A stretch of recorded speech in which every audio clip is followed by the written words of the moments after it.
Kita ke Rocky Gerung, namun sebelumnya kita menonton video seorang pejabat dari partai di Afrika Selatan yang ingin negara Afrika mendirikan negara konfederasi atau negara bagian dengan mata uangnya diprint menggunakan kekayaan alam Afrika. Di mana itu semua sejalan dengan ide Putin, yaitu membuat Afrika untuk menjadi satu negara atau state atau menjadi negara United States of Africa sehingga berada dalam negara G20.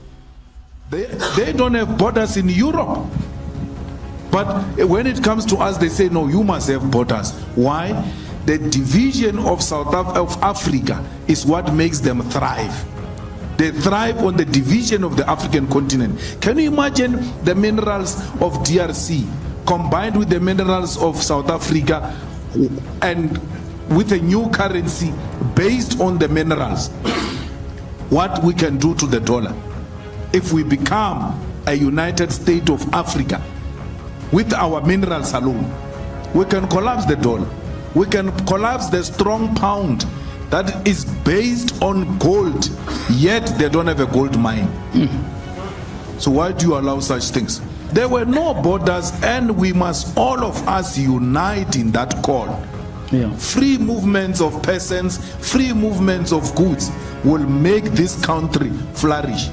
Kita ke era Pak Harto yang mengelola negara dengan tangan besi. Di tahun 90-an, Rocky sering diskusi rembuan yang dibuat Fordem, Forum Demokrasi, di rumah Marsilam Simanjuntak. Di sana kita akan sering melihat sosok Rocky Gerung yang berkesan pendiam, namun begitu diberi panggung, narasinya akan menggelitik otak liar sang pendengar. Seperti biasanya, diskusi diawali almarhum Gus Dur, kemudian berlanjut ke para tokoh oposan Orde Baru. Ketika Rocky Gerung didaulat untuk berbicara, narasinya seimbang dengan Gus Dur. Rocky Gerung adalah seorang oposan murni dimanapun dia berada. Dilakukannya sejak zaman Orde Baru, zaman Pak Harto berkuasa. Rocky bisa kita jumpai pada event diskusi yang kritis yang misalnya digalang oleh YLBHI, Pijar, atau Humanika. Ketiga parpol itu tempat para oposan terdepan di zaman Orba. Rocky Gerung di banyak forum zaman Orde Baru selalu jadi yang utama dihubungi, meski terkadang banyak berhalangan datang bukan karena dia tidak mau hadir. Namun hobi naik gunung bisa memakan waktu berminggu bahkan berbulan. Saat itu belum ada alat komunikasi seperti handphone.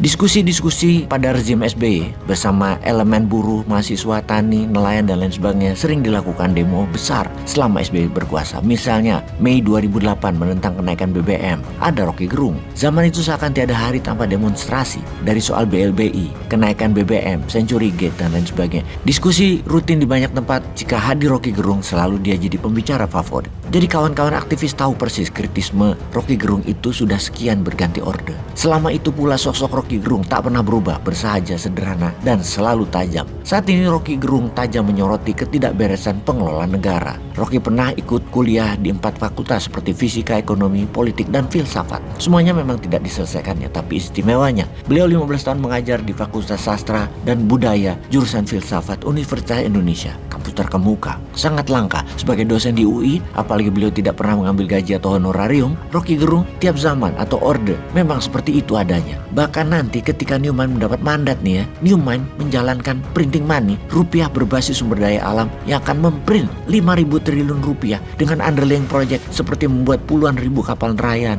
pabrik pupuk untuk petani, proses cold storage ikan yang semua untuk rakyat, juga mendirikan pabrik farmasi terbesar untuk obat-obatan gratis, rumah sakit gratis, dan jaringan internet untuk sekolah gratis dengan laptop gratis buatan 100% nasional. Seorang Rocky Gerung pun akan tetap berbunyi nyaring, memaki bahkan untuk mengingatkan Newman banyak hal yang masih belum dibenahi atau salah. Memang DNA-nya menjadi cermin siapapun pejabat berkuasa, Newman akan tetap biasa saja karena memang perlu orang seperti dia. Silogisme bajingan tolol itu punya makna kritis karena di ruang dialektika, diskusi seperti acara diskusi jelang aksi buruh tolak Omnibus Law. Beda dengan sumpah serapah pejabat seperti Ahok atau Risma yang acap kali memaki rakyat. Kita bisa lihat di TV untuk hal itu dan sering muncul. Apakah menghardik kotor hanya boleh buat rakyat, tidak boleh buat penguasa? Kontrol, kritik, cacian sepanjang dalam ranah dialektika, diskusi itu biasa-biasa saja. Bahkan di negara beradab, umpatan langsung di hadapan presiden hal biasa. Karena presiden adalah fungsi atau jabatan non-personal yang tidak boleh itu mengancam jiwa.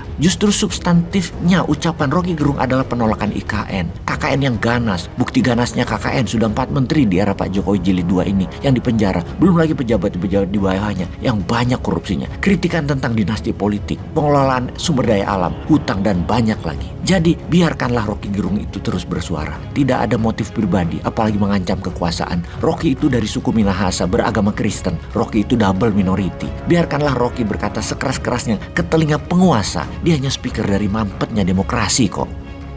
Peace.